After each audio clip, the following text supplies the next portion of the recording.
Thank you and welcome. I'm going to give you a brief introduction about what this How to Study workshop is all about and kind of give you a little motivation to want to come and to believe that you can make a difference in how you study so that you can do better in school or learn really important things. So the first thing I want you to know is you have an amazing brain. No matter what, you have an amazing brain.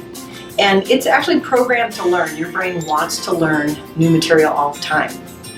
And so when you use your brain to learn, it's actually happy and it functions better. So I want to do a little experiment so that you can learn how amazing your brain is. Your brain wants to understand and make sense of the world. So like when you're walking down the street, you glance over at someone and you think, oh, hey, that's Emily Clark. And then you start getting closer and you realize, oh, I don't know who that person is. It's because when you glance at her and you saw blonde hair and about this high, your brain said, oh, process. We've got to categorize that person. Emily Clark. But then when you saw more details, you realized, oh, that's not Emily Clark. So when you think you recognize somebody, that's your brain's effort to make sense of the world around you. Your brain takes in lots of stuff and it can't process it all at the same time consciously. So subconsciously it's there, but your brain wants to sort and pick out stuff it knows or understands or can make sense of. So here's our experiment.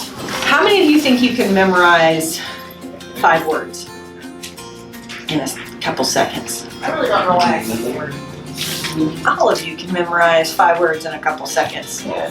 Okay, so you ready? There he is. Hey, have a seat. Don't get in front of the camera because then I have to have parent permission. There we go. Thanks, Doll. Have a seat. Just gonna help. Okay, so we're going to memorize 5 words and I'm going to give you 5 seconds. Porter says he can do this. I'm putting you on the spot. You ready? You ready? Okay. Here we go. Go. Good. Okay, where he goes. You have it memorized? Nope. Why not? A letter. I got a letter memorized. No. Why was this difficult for you to memorize? Not It's not a lot of words. Not It real. means nothing to you. Yeah, it's not There's real. kind of like a skills in there. Yeah. That's what I was. Okay. So these aren't real words, Okay. right? Mhm. But I'm going to give you the same challenge, and I'm going to say that I'm going to hold up another paper that also does not have real words, but you're going to be able to memorize those first 5 words. Okay. Do you believe me? Because it's going to be like, kind of like this. Jumble. It's going to be like this. The You first think you can do it, Porter? I think so. Okay, so you ready? Yeah. Now the title on the page doesn't count. We're going Okay. to look at the first 5 words.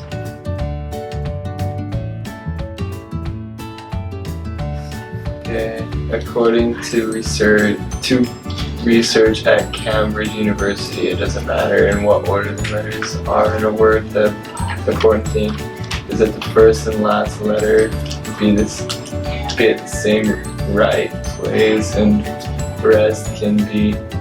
I couldn't tell you that one. Nice. Tool or something maybe. total. Total. Yes. Okay, but you can read most of this, right? Yeah. You can tell me the first 5 words, right? Yeah, according to research at Cambridge.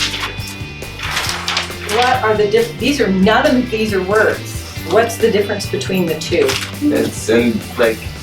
It's like the right letters, but it's just jumbled around in the first and last Right. numbers of the letters. So, in general, what's the difference between these 2? Those ones are real words, just jumbled. You can make Yeah. sense of this one, but you can't make any sense of this one. There's no way for your brain to categorize this. I tried to make it as random as possible when I was typing this up very carefully this morning. This you can read, you can understand, even though these are not words, right? They're not in the, this would be a flunked spelling test. But your brain could make sense of it. So if I asked you, if I put this down, I'd say, what was the first couple words? According to brain research at Cambridge University. or something See like how easy that was? that. Okay, so I'm making a point here about studying, aren't I? What is the point I'm making about studying? Just glance over your notes, I guess. That's weird. I was trying to memorize. I love your guessing strategy. That's awesome. Spell it all wrong. Spell it all Spelled around. all wrong. That's a really good message. Yeah. No, I don't think that's the message. When you try to memorize a periodic table, it looks like this, and it is this hard for your brain to remember what it is. Stupid.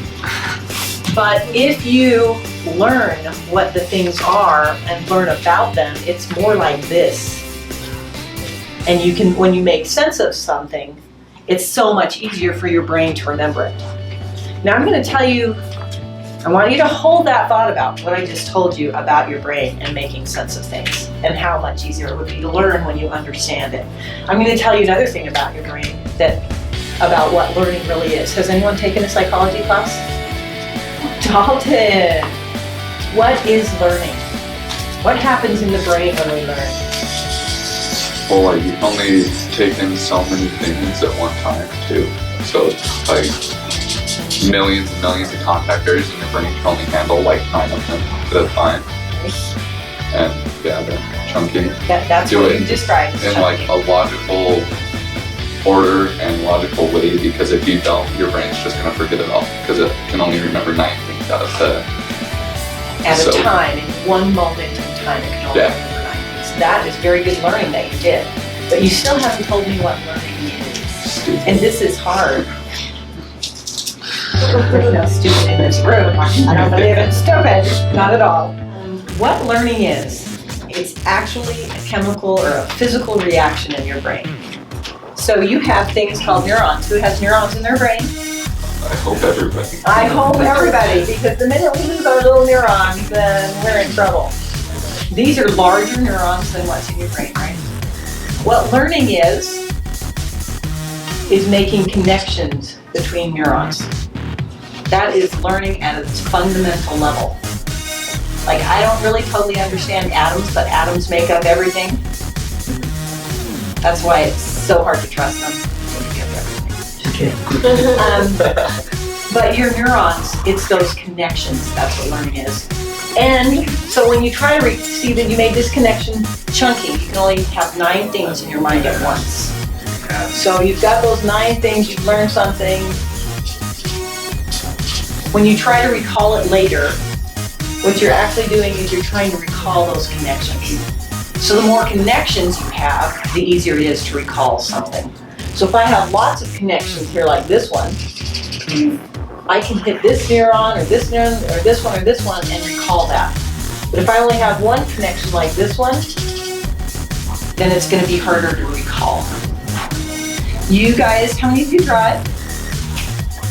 Yeah, do you even have to consciously think about it anymore? Don't you just, It's all on your spinal cord. yeah, you put it so far deep in your brain that it runs on autopilot. Learning could be that way if you really learned it, but most of us don't really learn learning like we learn driving because we don't practice it every moment of every day. But we can increase our connections by connecting whatever we learn to stuff we already know. Who's reading a book? Who's got a book they're learning in class? You're just reading it still. Okay, Lord of the Flies. Have you ever read it before? So when you read it the first time, you're building some connections. Boy, when you read it the second time, you're building a bunch of different connections. So there's some magic in how you can learn.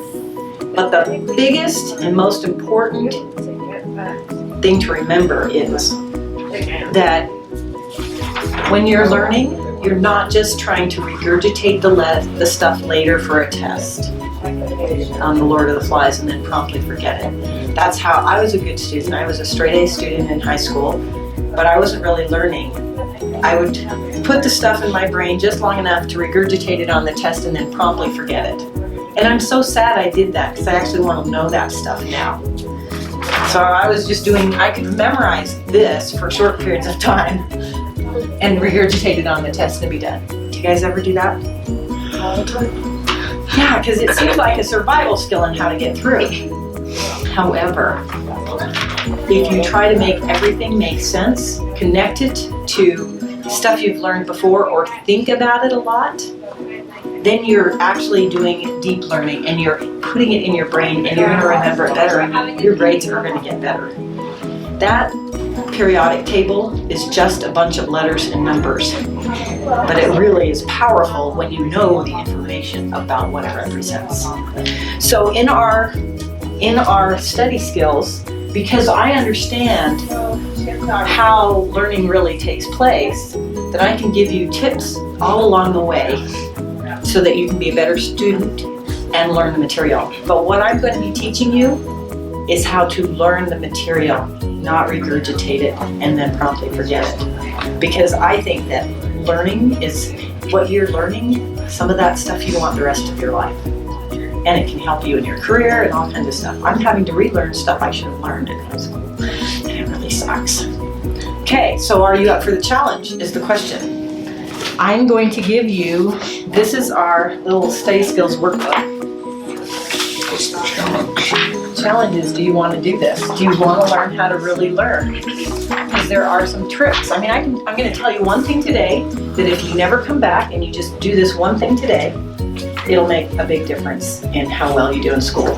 But what I wanted to teach you is that you really want to learn the material. You want it to make sense. You don't want it to be like this. So the one thing that I'm going to give you today as a takeaway is the brain likes repetition. When we repeat things, then we're creating those connections and we're making them stronger. I can tell you actually what happens at night. You know, sometimes you say, I went to class, it totally made sense. You know, I didn't do my homework, went to sleep that night, next day I started doing my homework and I didn't get it. I can tell you what happens is you have cells in your brain called glia cells, and at night they go through when you're sleeping and they clean your brain out.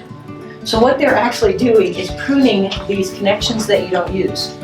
So when you learn something new, you have a soft connection. If you don't repeat it, then those glia cells, they're going to come in and clean that up and say, oh, that's not needed. Because you have a lot of stuff. It's got to keep your brain clean. So it goes through and gets rid of it. So that's why after you sleep, you're like, I don't remember how to do that. Now you know why. Those glia cells were doing their job. If you want to remember something, you need to review it 3 times. And you need time between each time. So when you're in class, that's the first time you're learning it, but that's not a review. It's when you do the homework and you review your notes, that's the first time. Then you need to let a couple hours pass and review it a second time. Then you need to sleep. We've got enough of a connection, the glia cells are not going to clean it up. And then the next day you need to review it a 3rd time, 24 hours later. So you let time in between, review it 3 times, automatically you're going to find that you know stuff better than you did before. 3 times with time in between.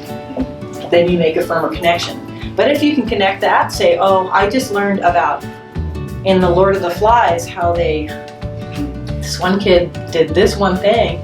Well, that's like my friend Johnny back when I was in elementary school. See, I've created another connection. So if you can connect it to something you already know, or his name is Johnny and my uncle is named Johnny, there's another connection. The more you connect it to what you already know and your own experience, and then think about it. The more you think about it, like, what is that really all about? What was the message of that story? Oh, it was kind of like this. You actually will learn new material just by thinking. Thinking is an incredible process, but then it creates more connections. So you end up with connections like this, you're going to remember that. The more connections, the more you remember. So I've given you a tip of what we're going to do and what we're actually going to be trying to do in the next few weeks. Are we good? Okay, so time's up.